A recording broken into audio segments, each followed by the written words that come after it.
Today, as you probably know, is a very important day in the history of Texas. I know you're not from Texas, Dave, but you got to hear as fast as you could. Today is Texas Independence Day, where Texas won its own independence. I bring that up because the issue I want to focus on is an issue that is connected to freedom itself. Before I get there, though, however, I want to cover a couple of other pieces of ground. First, I want to thank everybody here who is a pastor, who's involved in churches in any way, who's involved in spreading the gospel and talking to the people of Texas, helping them understand what value is and where value comes from, and that is from God Almighty Himself. The reason why I need to applaud that, you all know as well as I do, the moral decay that we have in our country and even in our state and even in some of the most conservative areas of our state. Morality is being wiped off the face of this earth, completely contrary to what's taught in the Bible, but also just completely contrary to what the values of Texas have been, all up until 1 or 2 decades ago. And so what you do every Sunday, every day of worship, every time that you are talking to a parishioner, the more that you can do to ensure that you are instilling and bringing out morality in everybody you deal with, that is essential. We are fighting a war right now, a battle of good versus evil. And for reasons I cannot explain, it seems like the forces of evil are gaining in size and number. And they are posing a challenge to us in so many different ways. And I want to cover with you one of those ways today. A way in which your help is needed now more than ever. I am fighting a fight that will ensure 2 things. It's a fight that truly is focused on that first concept I talk about today. It's a fight focused on freedom. The freedom that we all hold that God gave us. And in fact, there's a pastor here today who was with me when I was in Conroe 2 nights ago. And I was in Conroe 2 nights ago talking about the freedom that parents have, that God gave to those parents to be the lead guardian of their own children.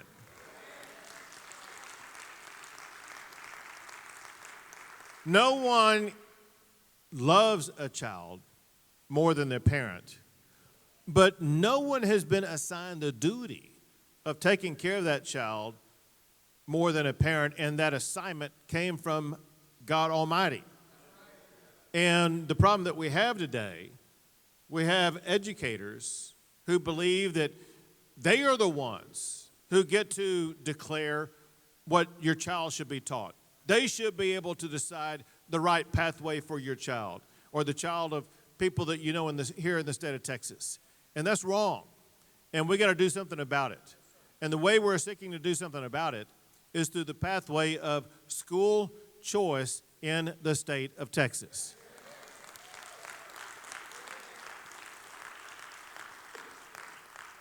And I'll give you the nitty-gritty, then I really want to get into a lot of the concepts. So the way this would work is the same way that it's worked very effectively in some other states, is through an education savings account where the state of Texas would provide money to every parent who chooses to take their child to any education option they want.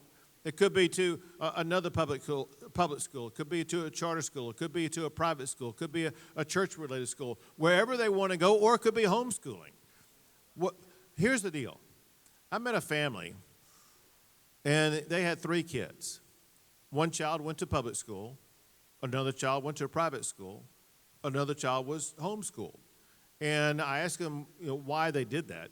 And they explained to me very simply that the pathway that each of those children took was the best and the right pathway for that child.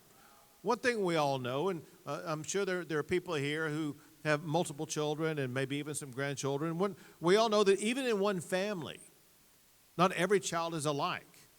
Every child is different. Every child has different needs, and no one can comprehend those unique needs of that child better than a parent. And what we know, the opposite of that, is a one-size-fit-all education format that public education provides that does not aid the unique needs of each particular child.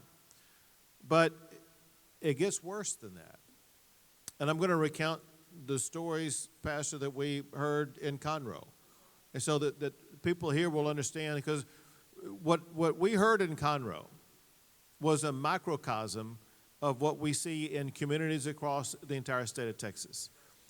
First, going back to where I began, if you recall, that night it was a Christian school. And the opening of it is, as you would expect, with a prayer. And the opening prayer began in the second sentence with thanking God for the gift of freedom. It's a gift that comes only from God. Is that gift of freedom that truly empowers this whole idea of education freedom. You know, I use the phrase school choice, but there's really a synonym for that that's more accurate, and that's education freedom. Parents not only have the right, they have the duty and responsibility to use that education freedom to decide the best pathway to educate their child. As you know, God has declared that parents are the first and most important educator of their children. And that's what we need to be able to achieve in this state. But we heard powerful stories about why it was needed. And to put this in some context, those of you who have kind of kept up with what's gone on in the state legislature for a while, you know that school choice is something that we've been fighting for. I know in my first session as governor in 2015, it was an issue that I talked about. And I've talked about school choice every year that I've been governor. And there are some who've been involved in this for as many as 20 years in the state of Texas. But not only do we have a better opportunity this session than we've ever had before, as I will explain to you, we have a necessity, especially those who are pastors, especially those who are believers, especially those who are fearful of evil and fearful of the ways that our children are being indoctrinated. You know that there is a greater need for this. And so there's been times when we have wanted school choice. Those days are gone. We are now at a point where we need school choice in the state of Texas. So one of the first stories was told by someone who is a parent of 3 children who go to that school. And one of the first points he made, which was a very powerful point, he got up there and he began talking about all these politicians who are saying, well, some books need to be banned from schools. Some need to not be banned and be allowed for students to read in schools. And he made the most profound point.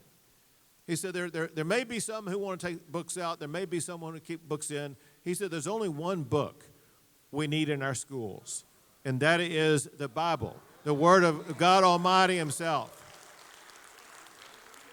A school that has that book and a school that uses that book will teach people the right pathway to go down. Schools that have banned that book, that have said that students cannot use that book, are hindering those children from understanding what they really need to do in life. And he said the only place he would allow his children to go to school is in a school where the Bible is used to educate his children. And then he told some other reasons why he had moved his kids from public schools to this one private Christian-based school. He talked about some things that are going on in our society today that I don't know how long this has been going on. For me, I've seen it the last few years. And the extent to which I'm seeing it right now is astonishing. First, a setting. Because I know we have people here from all over the state of Texas, and you may or may not know where Conroe is on the map of the state of Texas. You may or may not know what the political dynamics are of Conroe, Texas. But let me just explain it this way. Conroe, Texas is one of the most conservative locations in the state of Texas, if not the most conservative area. But even in Conroe, Texas, in public schools in Conroe, this dad said that his children were exposed to teachers at young ages in school about the teachings of transgenderism and the woke agenda and the ways that have nothing to do with the values that we believe in here in the state of Texas. They were, in fact, being indoctrinated by their educators. And let me tell you something. Our schools are for education, not indoctrination. And we must end this woke agenda in our schools.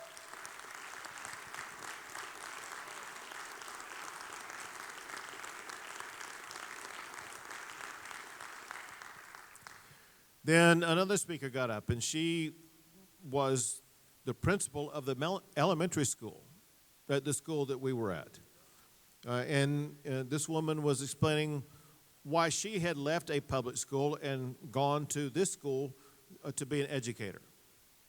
She, like most teachers, was an educator by calling. And she loved being an educator in public schools until she saw some of the things that were going on, some of the things that were being taught. But she said that the straw that broke the camel's back was when she saw a history teacher in this public school using his platform as a teacher of history to children to disrespect the flag of the United States of America. Let me tell you something. We are not going to spend your taxpayer dollars to teach our kids to hate our country.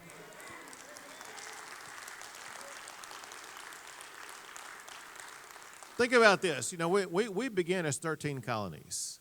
We began as, in a way, a weakling, incapable of kind of defending ourselves until we were put to the test, defeating the British. But still then, we're a tiny little country, few resources, limited capabilities. But yet somehow, we've gone on to become the most powerful, the mightiest, the most successful country in the history of the entire world. And if there's only one thing that we teach our kids in school, we need to educate them on why and how the United States of America became the most powerful country in the history of the world and what must be done to perpetuate that. And for educators to dismiss all that and not educate our kids about that. In fact, teach kids to the contrary of that, to disrespect why we are so powerful, is going to eliminate the United States from our lofty position. But let me make a few other points and then tie all this together. For reasons, again, I have no idea what the catalyst is behind this, what the cause is behind this. There is an extraordinary movement to expand transgenderism in schools in the state of Texas. There was a study I saw last week where 20% of students identify as transgender. So you'll know that's a biological impossibility. So this is a mental and emotional status, not a biological status. And it's extraordinarily wrong and extraordinarily dangerous. But I will tell you one reason why it's happening. One reason why it's happening is because our kids are being indoctrinated in our schools. There are these teachers and educators who are using their positions to try to cultivate, if not groom, these young kids into that pathway. And we cannot use the public school system the way that it's structured right now to compel parents, to force parents against their will to have to send their children to a school like that, where they're going to be taught these ideas and ideologies that are not only contrary to God, but contrary to science. That's why parents need this right, this power to school choice. But here's the deal. It's kind of amazing, really. I don't know how much you all know or don't know about the fight for school choice in the state of Texas. Y'all know that Republicans are more conservative than Democrats. You know, Democrats are more liberal than conservatives and Republicans. But what you may or may not know is, well, for one, you do know, we have a majority of Republicans in the Texas House and Senate.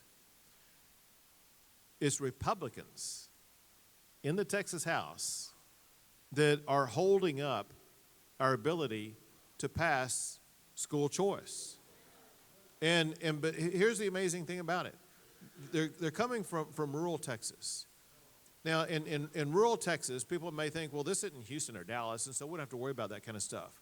Crosby and Conroe, they're kind of in rural Texas. But I can tell you in tiny little towns south of Lufkin, Texas, this same woke agenda is being taught to our kids because the woke agenda is coming from the leftist teachers. And it doesn't matter if you're in a tiny little town in East Texas or a large urban area. This woke agenda is being taught to our kids.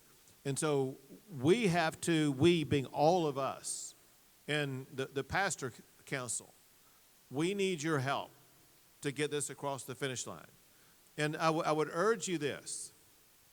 It sounded like Dave was kind of talking about some of this before, and he will talk a little bit more about it later probably. And that is, what is the strategy that you use? How do you go about the process of encouraging members to make a change? My recommendation is on school choice, to focus on members of the Texas House of Representatives. The best person that you could focus on would be your own state representative. Know who that is and talk to that person. But also, do not do it in a confrontational way. That will typically backfire a little bit. Here's what you need to let him know.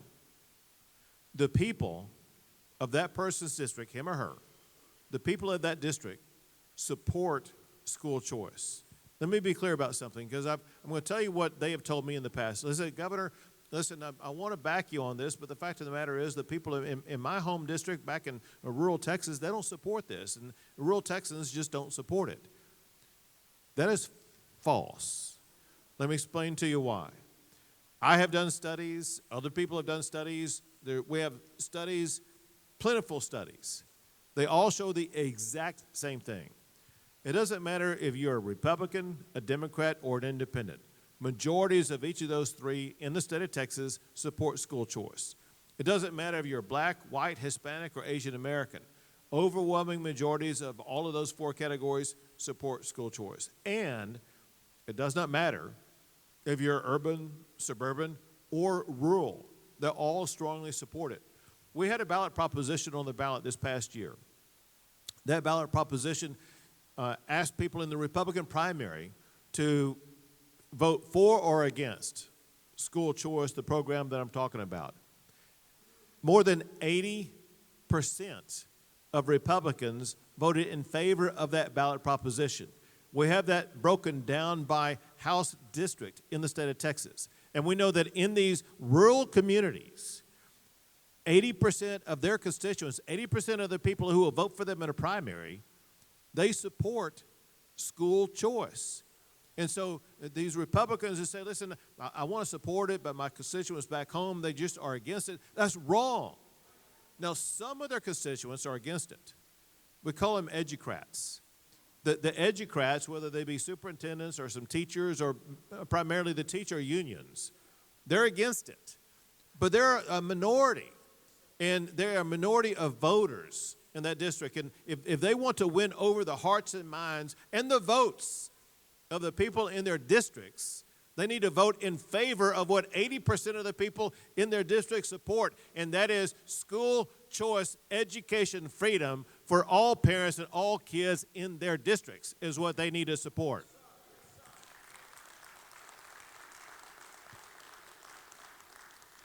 Now, I'm trying to arm you with information. Let me just tell you one last thing, and that is that there's an argument that's used that's completely false but I'll walk my way through it. And that is that they say, listen, if we have school choice, it's going to destroy our public education system in the state of Texas.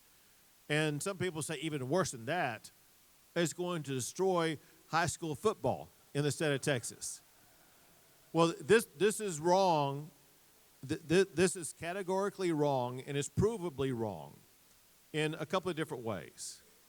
One is that the exact same argument was used 20 years ago when Texas first adopted and began to implement, now I forgot what they're called.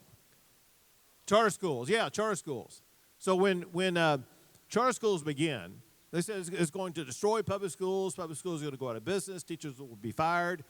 And high school football, as we know it, will end. Well, now, 20 years later, we have more than 355,000 students who are in charter schools. But no public school has been defunded. No public school has gone out of business. In fact, as your governor, I've authorized more funding for public schools than ever in the history of our state, and per pupil funding is at the highest level ever. And I know for a fact that high school football this past year was better than it's ever been in the history of our state. I know that because my high school football team won state championship this last year. And it's these arguments about it destroying our schools is wrong. But there's perhaps an even better explanation that disproves the argument, that if we use this program of school choice, that it will destroy our schools. Because in states that have adopted this, public schools have gotten better, not worse. They've gotten, competition. They've gotten better. Competition makes everything better. And I'm not going to make this a general concept. I'm going to make it a very specific point. 20 years ago, in the state of Florida, 2002, they adopted a school choice program. When they did so, kids who come from low-income families, they ranked 33rd nationally in national standardized tests. 20 years after that program today, the low-income students in Florida, a state that now has had school choice in place for 2 decades, low-income students in those schools on nationalized tests now rank number 1 in the United States of America. You'll hear teachers and others who say, well, listen, you're just going to be taking funding away from our schools, which is not true because we're going to be adding more funding to public schools. They're going to say you're taking money away from our public schools that will put our kids further behind. The opposite is true. If we want those students in our public schools to do better, those public schools have to compete for those students with parental choice. The fact of the matter is most parents are going to keep their kids in the local public schools because they're happy with them. But for parents who know, because of their God-given responsibility to be the designer of their children's future, they may know that that school is the wrong place for their child, and they should have every right to move their child to another school. But altogether, we need to do 2 things. 1, empower parents with their God-given freedom to be the author of the education of their children. And 2, we must ensure that we have a goal here in Texas. What is our goal for education? Have you ever thought about that? What is our goal for education? It has never really been articulated. And no one here knows what it is. And you're thinking, well, Governor, that's your job, right? I will tell you that a direct goal has never really been articulated for our schools, for our education. Our goal should be simple. We're Texas. In Texas, we believe in one thing: being the best Texas ranks number one in the United States as the best state for doing business, as the number one state for jobs, as the number one economy in the United States. In fact, the Texas economy is so strong, we would have the 9th largest economy in the entire world. But the fact of the matter is,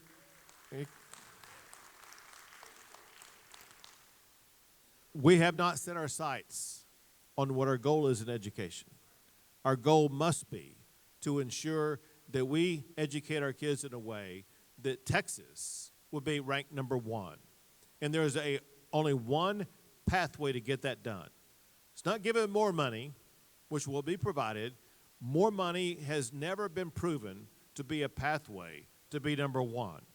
It's better education, and better education comes from competition in classrooms, competitions for students. We must get that, and when we do that, we will be number one. But we can only get there with your help this session, working with us, have you work with your House of Representatives member to get us across the finish line. When we do that, we will be working towards number one, but we'll be doing something better than that. We will be working to achieve what I believe God has led us to do. And that is to ensure that each child will have a pathway that will be more along the lines of the biblical standards of what God is trying to take us all down. And we all have a calling to achieve that goal. So thank you all. God bless you all. And God bless the great state of Texas.